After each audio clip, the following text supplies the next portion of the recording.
Hi, my name is Rasmus Ladegaard and I'm the creator of Text Me Back. So it's been a while since I last made a video and I actually had a couple of pimples, and since I'm an extremely vain guy, I just couldn't do it. Mostly kidding. There's a little bit of that, and then also I just ran 50 miles, as some of you might have seen. So I couldn't really get out of bed for a couple of days after that, and so I got behind on some things, and so I had to catch up. So I didn't really have time to make videos, but now I'm back into it. And as you can see, I'm wearing the same outfit twice, which is probably like a deadly sin or something. And here I am trying to be all cute and funny, but you guys don't really care about that. So let's just get into today's video, which is going to be about April Hamilton, the main character. The first thing I thought about when I created April was that I wanted to make a character that would be instantly recognizable. And I think I kind of succeeded. That hair, you're not going to forget that. Another thing I really wanted to accomplish was to make a character that actually had a background story. You know, in many games, you just get like a character that either doesn't talk or has amnesia, or, you know, is a fish out of water in like a new place, like a new school, for example. I understand the cliche and understand why they do it, but I just wanted to do something different. I didn't want April to be like a blank slate. I wanted her to have established relationships, established friendships, and a backstory, a past that we could explore.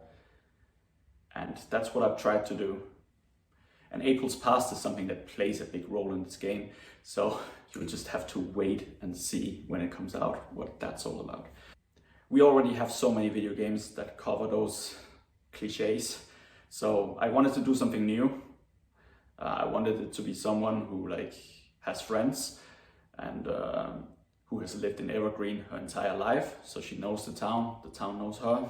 And I just think it's more interesting that way, that you have a character that actually has a personality already established.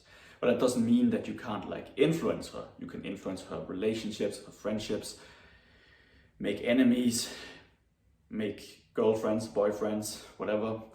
And you can also, of course, like I talked about in the last video, you can influence April's behavior.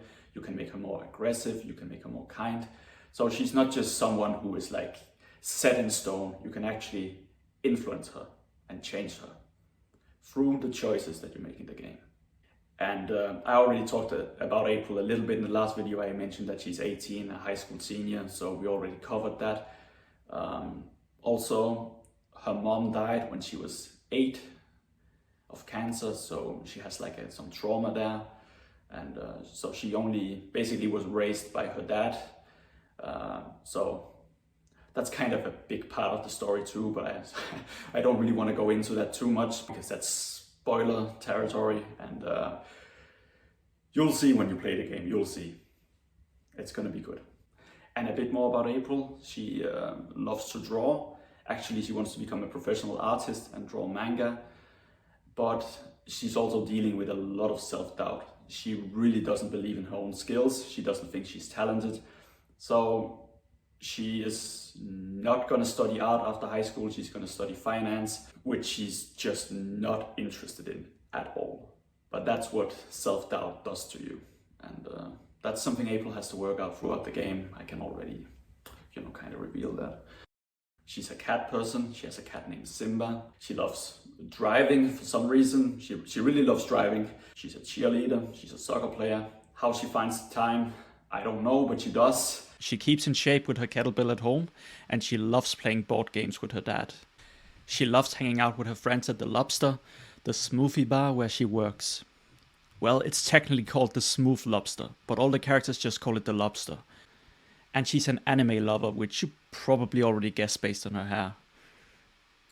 One of her favorites is Cardcaptor Sakura, which she loved as a kid. But there's also an in-universe anime that she really loves called Confessions on Ice. One thing she doesn't like though is talking about the past. It's a painful subject for her because of her mom dying. She still misses her a lot, and maybe she hasn't fully accepted the unfairness of it all. And she also doesn't like talking about the future. She knows she and her friends are going to go to different colleges, so she fears that she'll be all alone in the world. And since she didn't have the courage to pursue her dream of becoming an artist, she's not looking forward to college or the future. So the future is not something she likes to discuss. And actually, this is the first time in my life I've ever written a female protagonist. Every other story I ever wrote, male protagonists, and I guess I just didn't know better because I really, really love writing female protagonists. That's something that I've discovered, and I honestly don't think I'm ever going back. I just feel like you can be more sincere writing a female protagonist. I'm not really sure why that is, but it's just something that I feel when I write. I just feel like I can be more sincere, and I think that's been good for the story, and so that's something I want to stick to going forward. I never thought I would say that, but female protagonists, that's the only thing for me now. And April Hamilton is voiced by the extraordinarily talented Anna Kate Hindman, who is definitely going places. Trust me, you'll see. And I just want to thank her for investing all that time into voicing the character. I think it's going on 2 years now she's been voicing April, and that's just, above and beyond. There are so many lines, and I just want to say to you, thank you so much from the bottom of my heart. I really can't thank you enough. It's just amazing. You have really made April come to life, and it just couldn't be any better. So yeah, I hope you're looking forward to meeting April when the game finally comes out.